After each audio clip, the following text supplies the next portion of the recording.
Sahana Vavatu Sahano Bhunaktu Sahaviryam Karavavahi Tejasvinavaditam Astoma Vidvishavahai. Om Shanti, Shanti, Shanti. May that one protect us both. May that one nourish us. May we work together with great energy. May our study be full of illumination. May we not unnecessarily cavil with each other. Peace, peace, peace be unto all.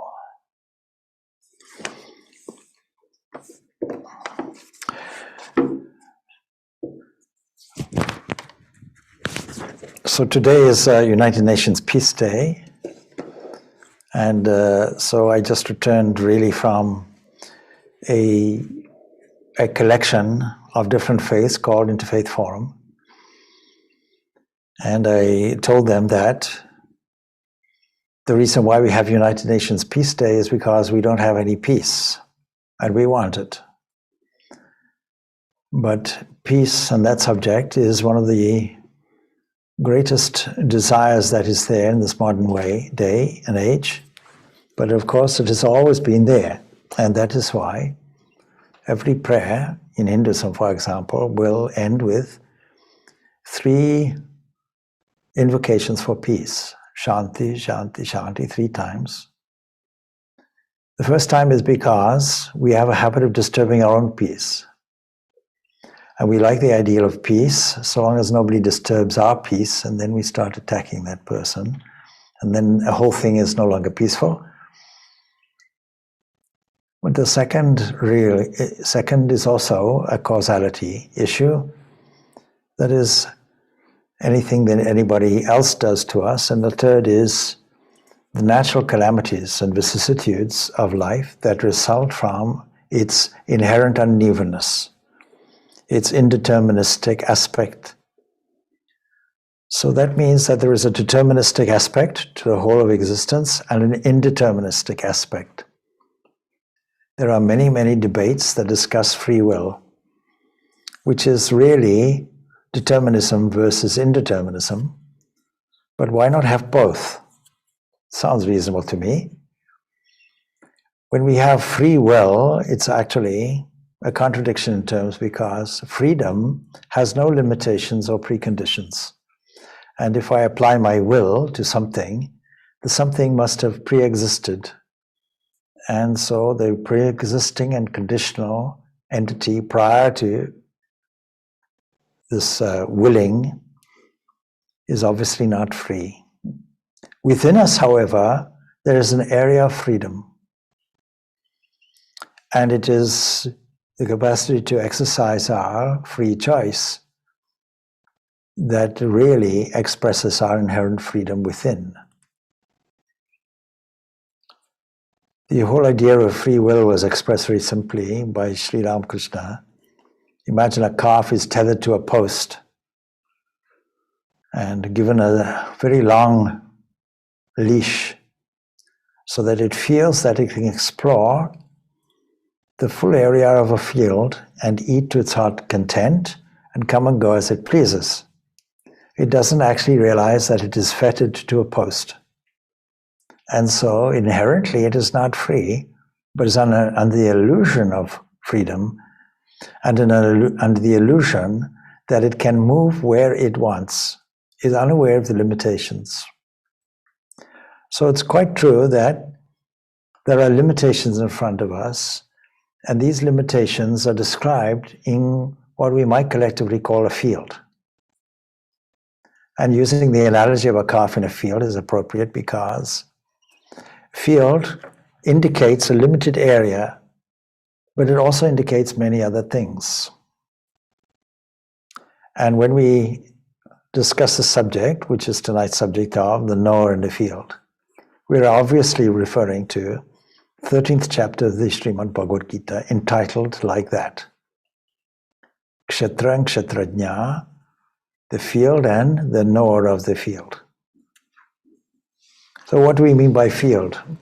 Field has come to be a very technical term. In modern science, everything has to have a field.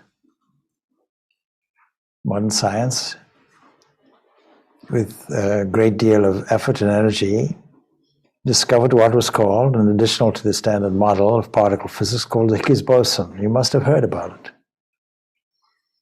But it has no value per se, except that it explains why most things have mass. There are exceptions. And it also indicates that there must be a connectedness somewhere called a Higgs field, as yet undiscovered. So everything has to have some area in which it operates, if we want to call it like that. The only difference is in science, it's not limited.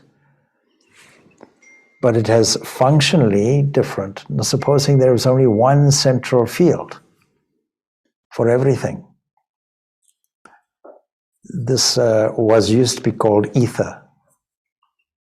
But you see, when quantum mechanics came along, they disbanded ether, and an experiment in the 19th century by Michelson and Morley that tried to measure this luminous ether and the effect it had on moving bodies was discovered that there's no such thing.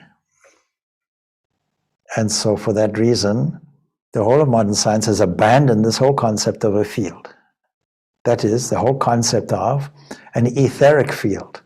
They maintain the local fields, but the general field, that is, something that supports everything else, that is gone.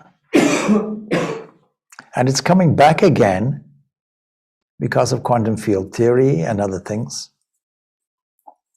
And we know that the gravitational field is space itself. Now, what has all this got to do with a field and the law of the field? Well, we've explained something about a field in modern terms. But what was not known previously, and of no concern in science until recently, was that if you have a field, there must be a knower of it that is a perceiver of it. Any experience involves at least two factors. One is that there must be an object that is perceived, and the other thing is there must be a perceiver. Now, I'm going to highlight some things which, are of some interest to some of you, and maybe not to others, but it's very significant and important. Because in 1905, Albert Einstein brought out the special relativity. Even the word tells you something. So that when you ask a question, there must be a counter question that goes with it. Where are you standing? From what point of view are you looking? Because everything is relative to your observing position. And for the first time, an observer comes, a perceiver has come in. Let's take, for example, a dream. In a dream, the perceiver and the perceived are the same thing. There's no dream store that you can go to bring in and import dreams from the outside. They all come from inside. So that the dreamer in the dreamer is playing all the parts of in the dream, of all the scenes and the people and the places and the events and the time periods, no matter how radical they may appear in the waking state, when we try to review it from that point of view. Even so, the perceiver and the perceived are the same thing. This is why the Vedanta philosophy picks up this conclusion, this final argument, if you want, this final dialectical conclusion that is couched in the language of consciousness. Don't think that consciousness or conscious area is only one thing. And so, when we talk about what has now been described as the hard problem of consciousness, neuroscientists are looking at objective consciousness. And objective consciousness only really refers to when we are fully awake. But the brain can be put asleep. The key to all anesthetics is that the conscious area, conscious level of understanding blanks off. There may be some dreams coming on, and you may go into a deeper dreamless sleep. And then when you wake up, drowsy, back to waking state. Like three balls being positioned and put up in the air. waking dream, dreamless sleep, red, blue, orange, red, blue, orange, red, blue, orange, as if they were coming up and down from behind a wall, an undetected entity throwing it up, not necessarily detached from it. So when all these things are thrown up, we can call this the field of consciousness. But there's always a perceiver to it, a witness to it. So, the perceiving consciousness is also called the knower of the field. And it is this knower of the field that we have to be aware of. And it persists as the unchanging witness when all the other changes happen, of all the changes. And we can go backwards through multiple fields. There's a beautiful textbook called the Drishya Viveka. It's a small text, only about 40 or so stanzas in it. And it goes through comprehensively this subject of the seer and the seen, the knower and the what is known, the field. And so it starts off by giving us the presentation of the objective field that the eyes see, the ears hear, and so on. When we look at events, for example, in a busy city, I've just come from there, traffic coming from left and right, we have to be alert all the time.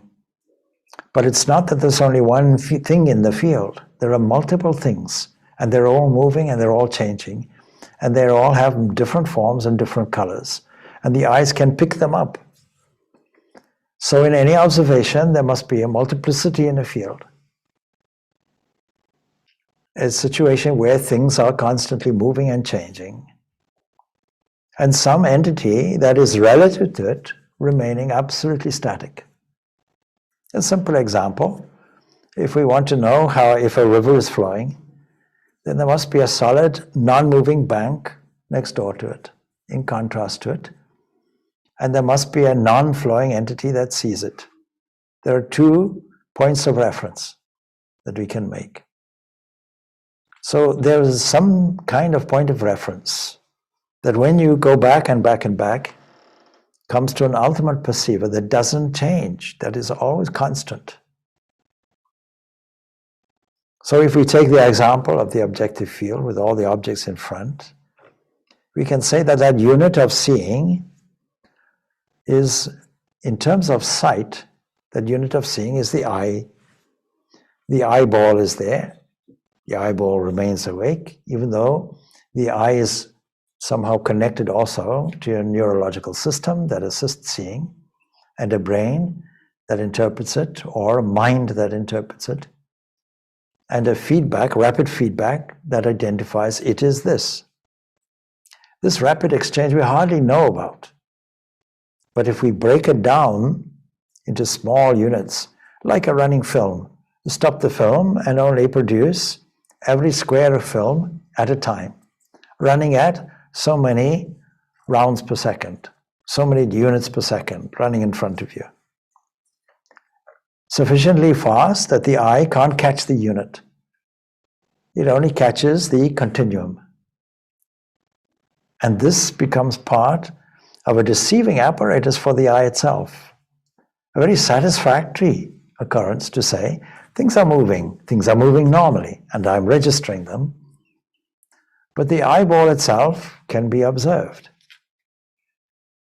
So the Drishya Viveka would point out, in summary, that forms are perceived and the eye is the perceiver in this case. And then the eye is also perceived. The eye has characteristics like blindness, like sharpness, like dullness, etc. You can feel how maybe it's scratchy one moment, one day, and refreshed the next day. So the mind is able to cognize these differences, so that there is another seer that remains as a unit and acts as a reference point for the eyeball and all the other senses individually. Then the next inquiry is, well, what is that? So far we have this sense field in front and the objects of the senses in front of that. And then we are able to see both these fields with some observing entity called a mind. But the Drishya Viveka points out that the mind also goes through states like desire, determination, doubt, belief, non-belief, constancy, modesty, understanding, fear, sleep, dreaming, waking, etc. I had two people having a discussion, and one person said, I think your mind is cleaner than mine. Oh, why? You change it more often. So we're able to see all these changes in front of us. What is that entity that is standing there as a constant? Witness to the changes that itself never changes. Another datum is there. But so far, 3 multiple fields have been presented with a characteristic. In each of these fields, there must be change, there must be movement, there must be multiplicity. But with each observer, we find increasing levels of subtlety and a wider range, a wider vision. The field itself increases. The overall general field increases in its breadth. And so ego would go on to say not only this, modesty, understanding, fear, but also sleep, also dreaming, also waking. It mentions these 3 states of consciousness. These can be perceived by some other entity, and that entity is described as consciousness itself, subjective consciousness. So consciousness being the hard problem, it's ignored that there must be some datum beyond which you cannot go that remains absolutely steady, absolutely constant. And we want to find out in philosophy what is the truth about it. Philosophy, love or wisdom, we want to find out what is that entity that remains static. Why should we do it? It is because with United Nations Peace Day being Peace Day today, that is where we find our peace, an area of blissful peace. And if we can find it for a moment, and then we can sustain that, we find what is described biblically as that peace that passes all understanding. Because understanding itself is something that is perceived. So if we want world peace, we have to make some practical applications from this analysis of what is the observer and what is the observed. What is the knower, what is the known? What is the field, what is the knower of the field? What is the kshetra, the field? And what is the kshetrajna, the knower of this field? This consciousness, it neither rises nor it sets. All the sense organs, they rise and they set. What do we mean by that? The Katha Upanishad mentions this, rising and setting. Currently, for most people listening to this talk, you're awake. But when the eyes go down and when the sun goes down, then what happens is consciousness also shifts. And all the senses go into a kind of an original state because things are still seen, things are still heard. Touch and taste, all the senses are still alive in a dream. But the external organ has set. The internal organ is now having its display. And it is all being witnessed. So that when we do a dream interpretation course, people say, come on, let's have a dream. And they can remember and recall the dream. On Wednesday I had a dream, it was like this, like that, and so on. And then what was the significance? So some witness is there, always. During all the rising and setting, and even when these subtle organs set, we call this a deep sleep. And in that deep sleep, because there is no second to argue with, no entity to fear, it is a state of sleep, state of peace, a state of non-disturbance, a state of bliss and joy. But it is not the supreme bliss that we're talking about when we talk about the knower or the observer, because that now is identified as Atman, and Atman is the same as Brahman. That means this self is the self in all, everywhere, equally, without any separation or differentiation. If there was a separation, then we would feel it, we would understand it when we stood there. And the Sankhya philosophies saw that there was some kind of trap in this, because if you say that that internal person called Purusha is only one entity, then when somebody gets enlightened, we all get enlightened. And somebody suffers from a heart attack, we all suffer from a heart attack, something like that. That kind of principle. So we're generous enough to take the whole of nature in all its diversity. That nature, when you look at it closely, is a field that is observed. And they were generous enough to put it all under one covering and call it Prakriti or Pratana. But not generous enough to put all Purushas under one person, one Purusha. But then you see, what the Vedanta says is, my dear fellow, when you stand there in the essential person that we call Atman, the eternal self, all these other things have disappeared, making a distinction between not only the knower in the field, but a transcendent position also. Because a knower is only there, you can only say, I'm a carpenter when I'm doing carpentry. When a person is doing a quantity surveying and goes home, the quantity surveyor is left at the office, we hope, and the person becomes a different person, a father or a husband or whatever it is. So when you say there's a knower, it's not a fair description if there's nothing to be known in front, or a witness. You can't say a thing is a witness if there's nothing in front to witness. So when that subliminal, poised condition, as it were, unconditioned condition, then there's no object. And yet, when it's put in that position, it becomes a distinguisher between itself and all the things which are seen. And as ignorance comes in, the non-knowing person will mix it all up and identify with all these three states. I had a peaceful sleep means I am the sleep. I am the waking person, the embodied entity. I look like this, my personality is that.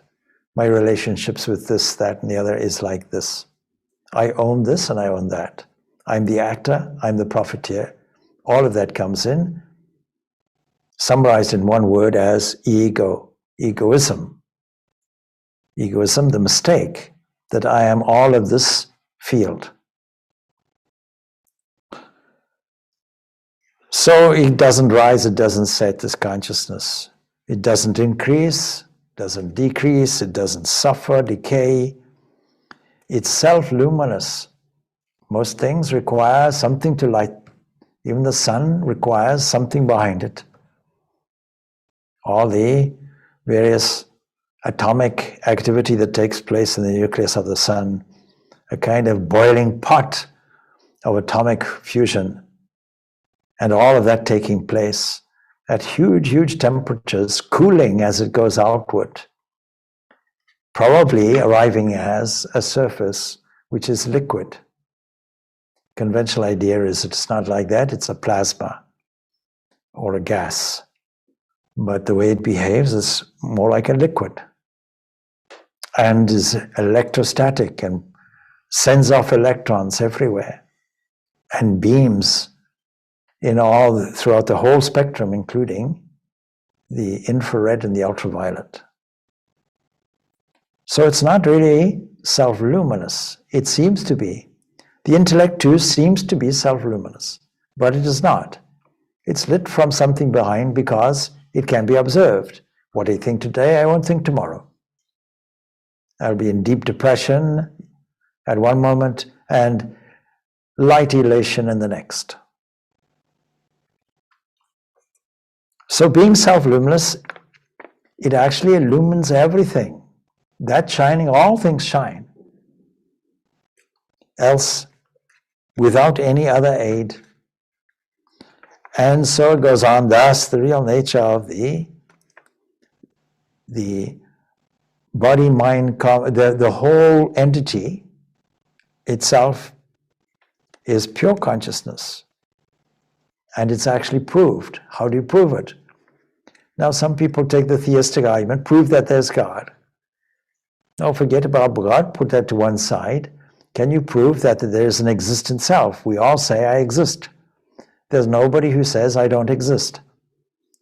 I got involved in a very unfortunate debate once, to my eternal regret, with the person who was the main president of the Atheistic Society in Ireland. Mr. Nugent, wasn't it?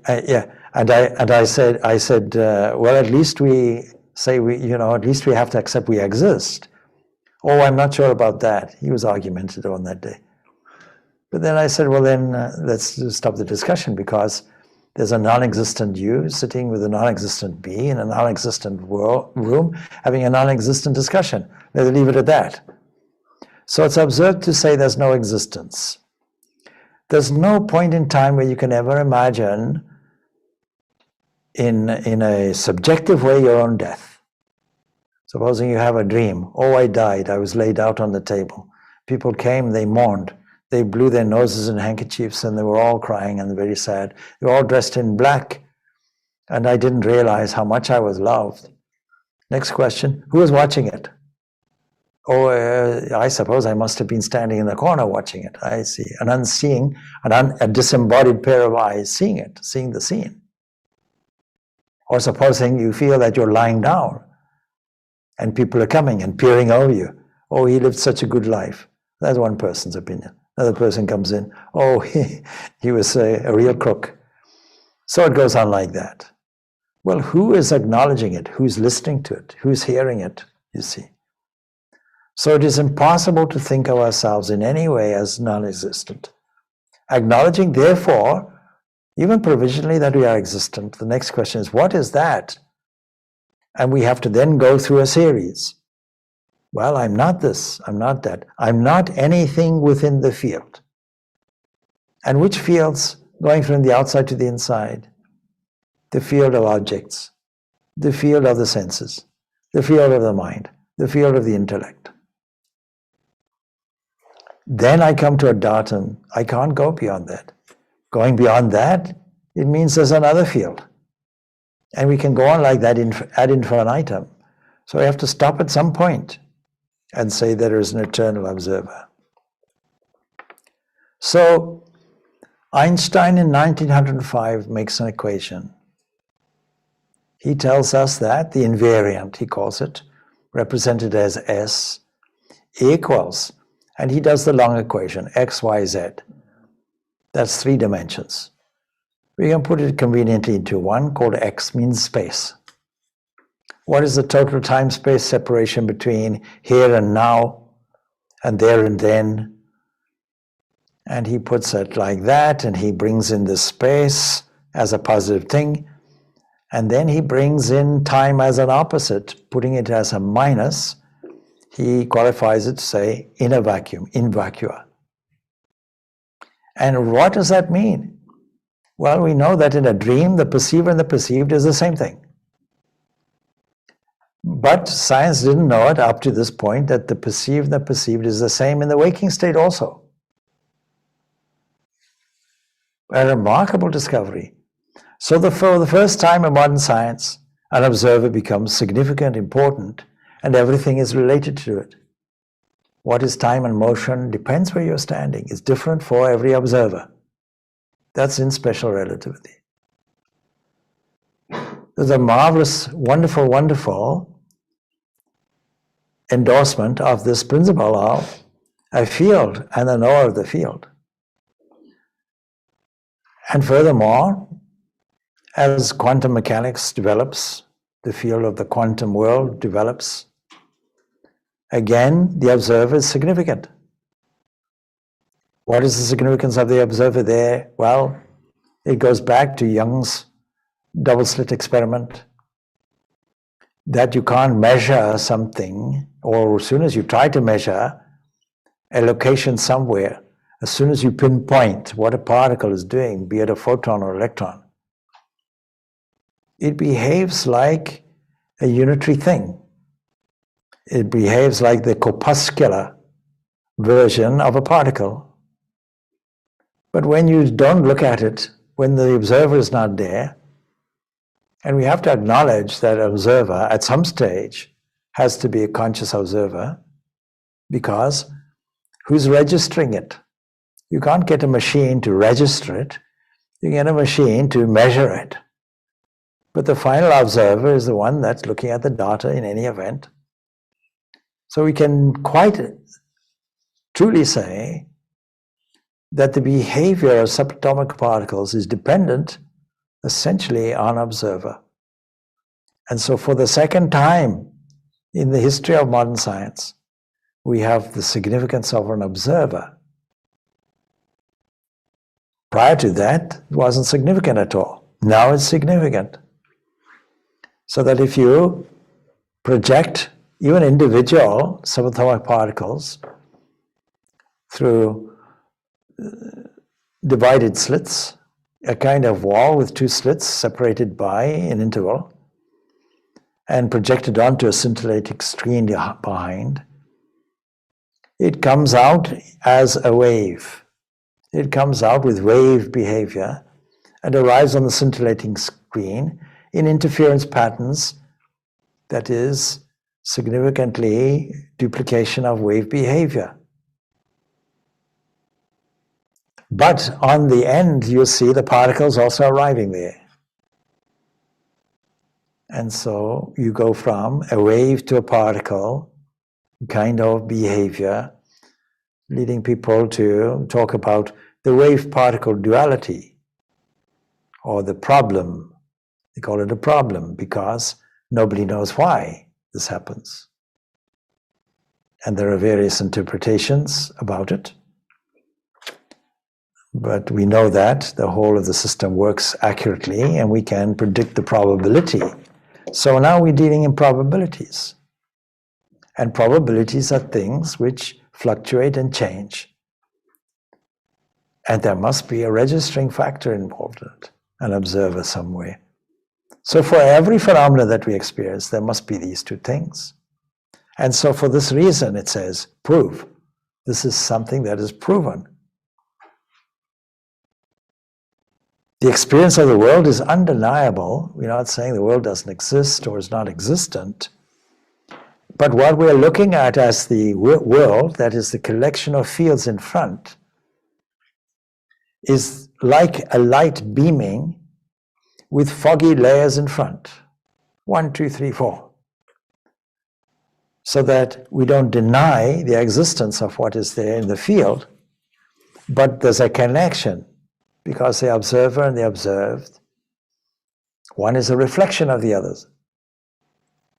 And when you remove all the layers and the costumes in the way, then only that beams. It doesn't have to beam as anything.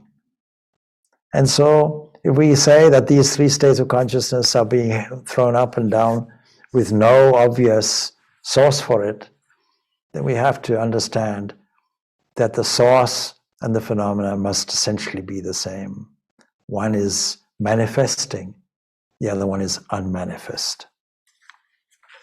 So we have a veiling power that conceals the distinction between the perceiver and the perceived.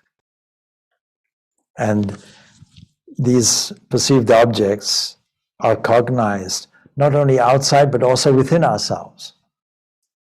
Because there's an external world that we observe, but there's an internal world also that we observe, of feelings, of emotions, of reactions, of doubts, of fears, of temptations, of desires, all bubbling up in a field called the mind.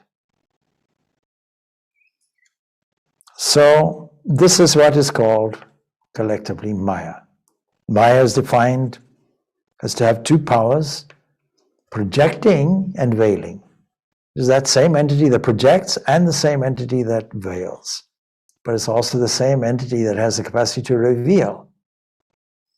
The projecting power creates everything from the subtle body to the gross universe. We're going now from the person to the entire universe. Same principle is operating. The manifesting of all names and forms in the entity which is existence, consciousness, and bliss, and which is the same as Brahman, like foams, etc. Foams in the ocean. This is known as creation.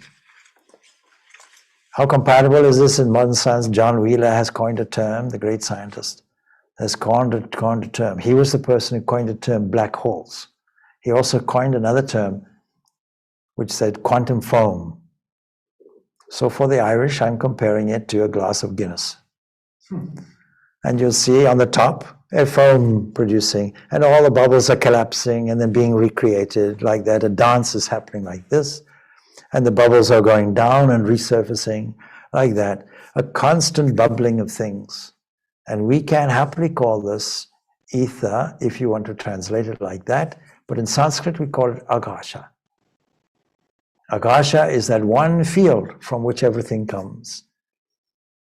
And all the other fields are variations of that one, with one knower in the field. Let's have a look at this 13th chapter and see where we go.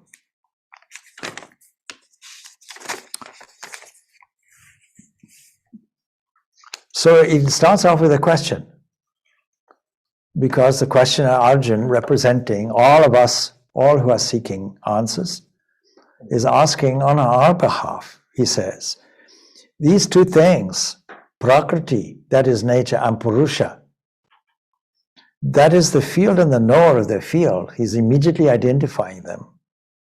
Knowledge and that which is to be known. I want to know these things, he says. Prakritim Purusham Chaiva Kshetram Kshetrajnam Eva Cha. And then Sri Bhagavan Vacha, Lord Krishna gives this reply, Idam Shariram Kontraya Kshetram Iti Abhichyate Etadyo Viti Itam Prahuha Kshetrajna Iti Tad Vidaha. What is the field? This body is called a field. That which is conscious of it is called the knower of the field by those who know this, who have knowledge of this, that is, who have bothered to find out and make this distinction and to inquire, what is this thing that exists? And then he makes this remarkable statement. He says, Kshetram cha pimam viti sarva kshetrecho parata kshetra kshetrajnayo jnanam yet tajnanam matam mama. And know me to be the knower in all the fields, one knower, in all the fields. Fields are multiple, knower is one. Knowledge of the field and the knower of the field is, according to his divine opinion, true knowledge. What is true knowledge? That is true knowledge. Somebody once asked on the weekend in one of the question and answer sessions, it was on Sunday, says, what is the difference between the knower and the perceiver? And here it is. And then it goes on, okay, he's now going to expand on that. What is the field? And what are its properties? What are its modifications? The fact that something has properties, the fact that something has changes, its modifications. Modification means it's the same thing, but being modified in different forms. Hence this overall description of name and form. And they are, when it arises, who is its knower and what its powers are. And not only that, I'm not just telling you that, but all the ancient sages sung about it. Why would they sing? Not just teach, because it's a wonderful revelation. It puts one in a state of adoration, wonder, and thankfulness. And so it's been sung in many ways, different ways, and in various chants. In what ways? The Upanishad tells us all these things from different approaches and in different ways. And all these passages indicate this one thing, Brahman. We have to get used to interchangeable terminologies. The Knower and the Brahman and the Purusha, they're all the same. And the Lord is the same. So, not only that, not only did you declare it and experience it, but also presented arguments that were convincing in relation to it. And the Bhagavad Gita, curiously, doesn't mention these three states of consciousness.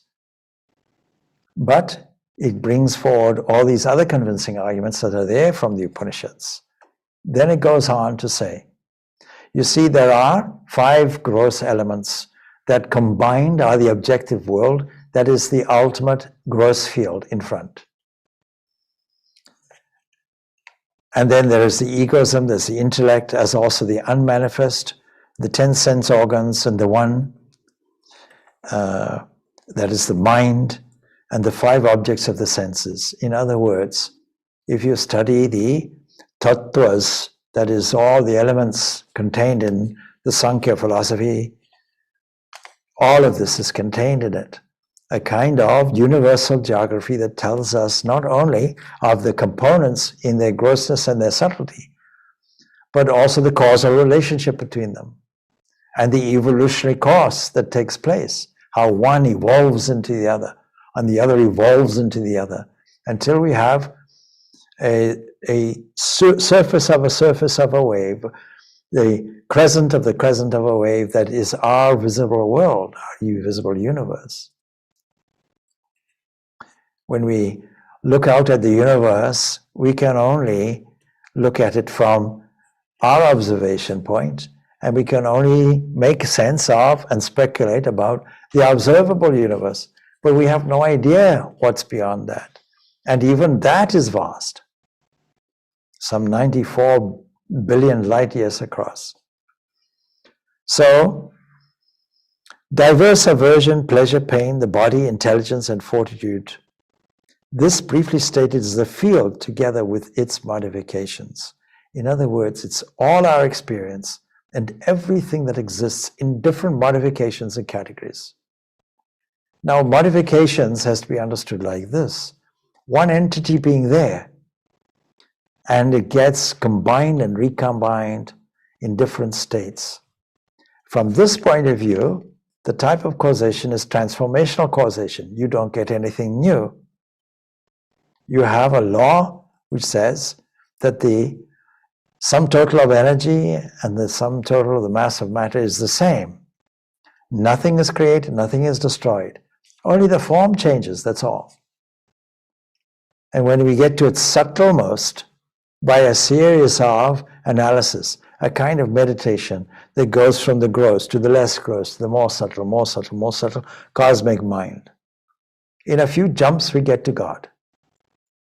What is meditation? The process of taking a journey, taking a step-by-step inward journey from the utmost gross expression, the grossest manifestation, to the subtlest, to the subtlest, to the subtlest. Lord, there you are. Come back, take the next example, and go inward.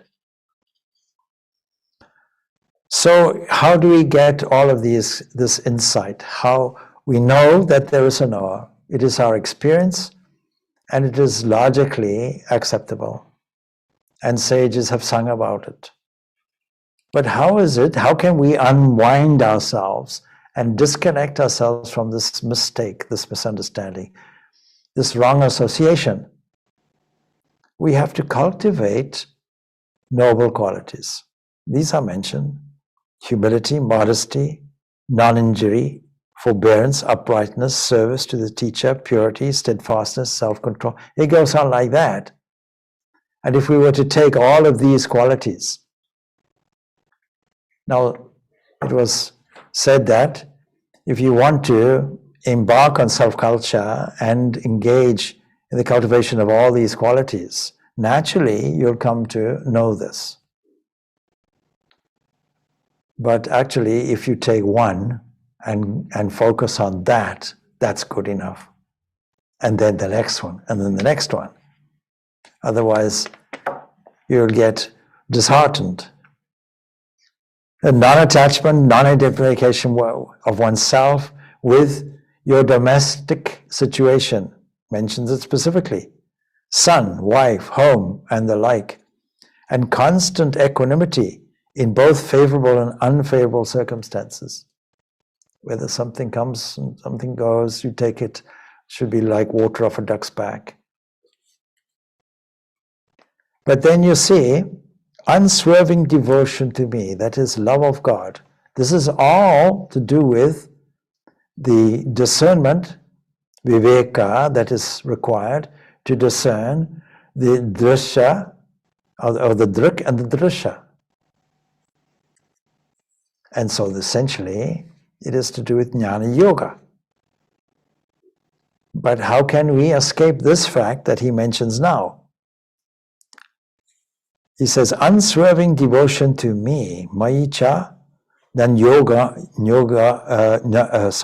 then jaya yogana bhakti avya bicharini, unswerving devotion to me through the yoga of non-separation. How do we do it? Resorting to solitude. Every morning, meditate in solitude. From time to time, go to a peaceful place. When we talk about peace, there are obvious places that we can dig up from our memory where we have felt peaceful, immediately peaceful. There's one thing in a discussion on the weekend. I asked a question. I said, how can we, because we were talking about the subject of meditation, I said, what mechanism do we have that can shift our mood immediately? When I say immediately, within a few seconds. What was the answer? Music. Music does it immediately. So, for example, if you've ever been to the field, the Flanders fields associated with World War I, and you play Elgar's Nimrod, then tears will surely come. Or if you're thinking of the tragedy of the Holocaust, and you are inherently sad, and you play the film music of Schindler's List, immediately your heart lurches forward, your stomach lurches forward. And that is why in Indian classical music, the idea of ragas are there. That is, you can't play morning music in the evening or evening music at midday, because every part of the day has a mood. And so instantaneously, music can make every cell of the body dance in a synergistic way, matching the rhythms and the melodies that you hear. Naturally, if you're playing something that has primitive beats and has screeching noises in it, then you're liable to screech at your neighbor possibly. Who knows? The constant application, distaste for company, that kind of thing, distaste for company that is not conducive to spiritual growth, and constant application to scriptural study. That doesn't mean you should be a scholar. It means that you should take on scriptural passages with a view to knowing that they are a kind of manual for behavior and indicate the personal experience of somebody who has direct perception of these higher things. And then we have to reflect on it. And having reflected on it, we can now deeply understand it through meditation. Spiritual practice, we might add regular spiritual practice, understanding the aim of true knowledge.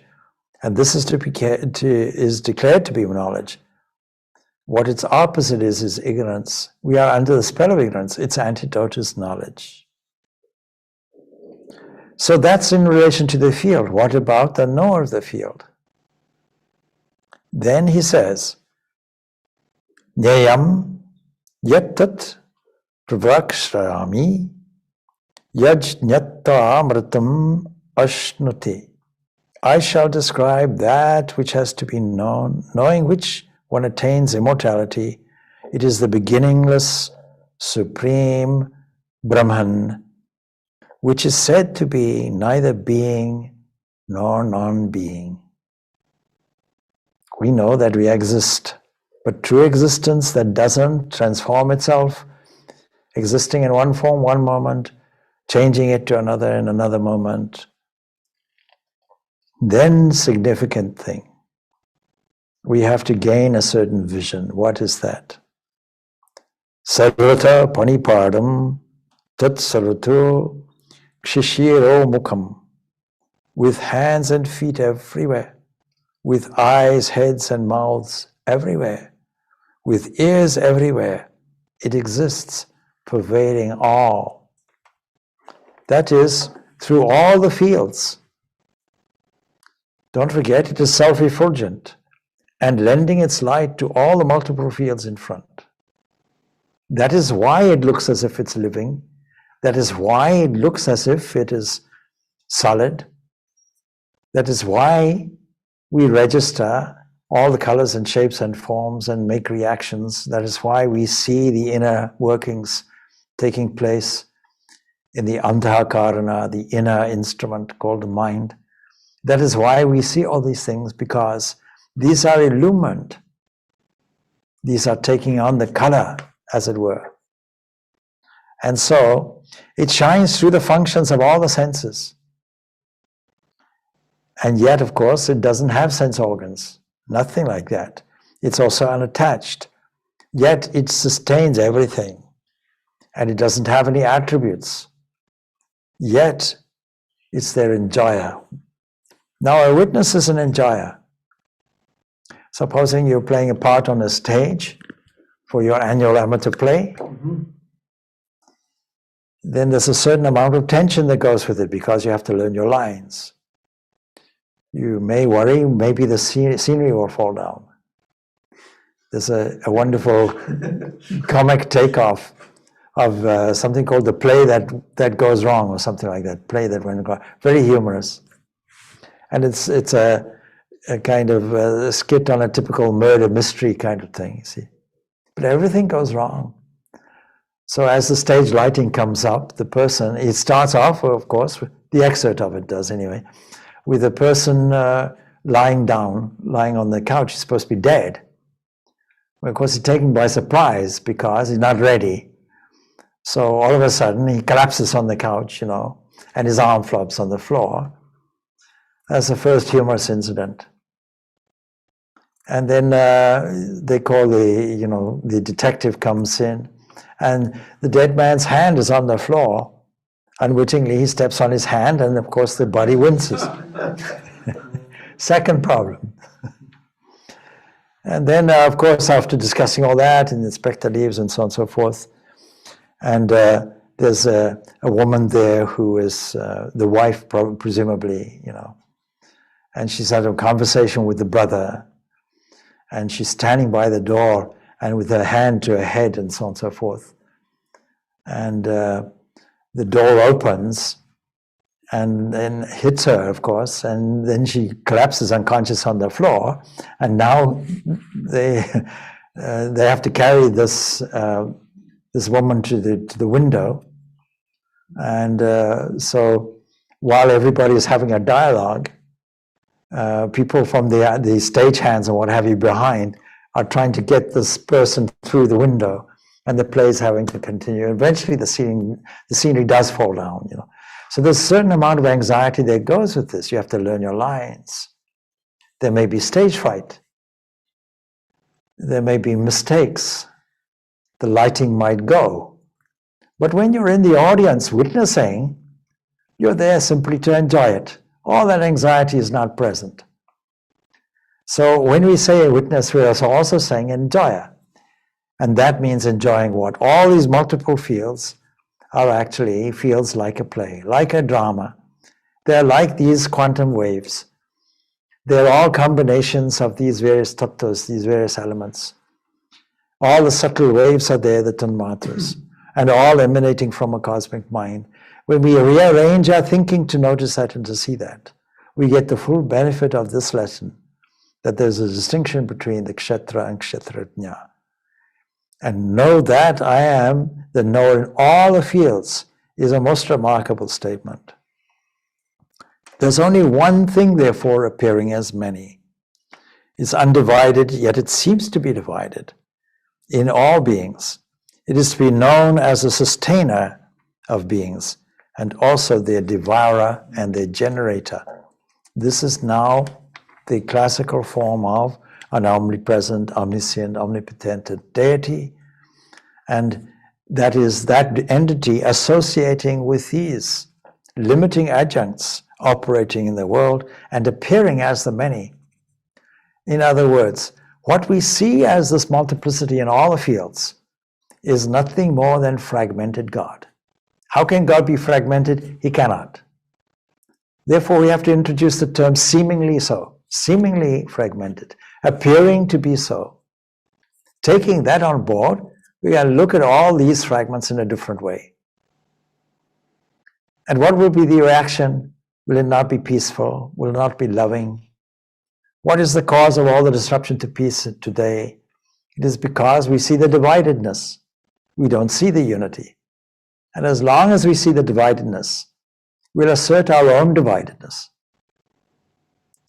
And then we'll create all kinds of wars caused by the extension of ego, that is ownership, doership, that extends to nationality, national pride, and says, this is my land, this is my land. We had a wonderful seminar once held at Trinity College, and I was asked to be a facilitator for some groups that came over from Palestine, and some were Palestinians and some were Israeli Jews. And they were divided into groups, and I had to facilitate one group. Initially I said, I'm neither Muslim nor am I Jewish, so no, for that reason we want you. All right. Then I told them Ramakrishna's simple story that God laughs on 2 occasions. Never mind about the one, but the other occasion would be when 2 brothers fight over land. This is my land. No, this is my land. And God laughs. Why is he laughing? Because he'd be telling these 2 children of his, my dear fellows, this is my land. It's not your land.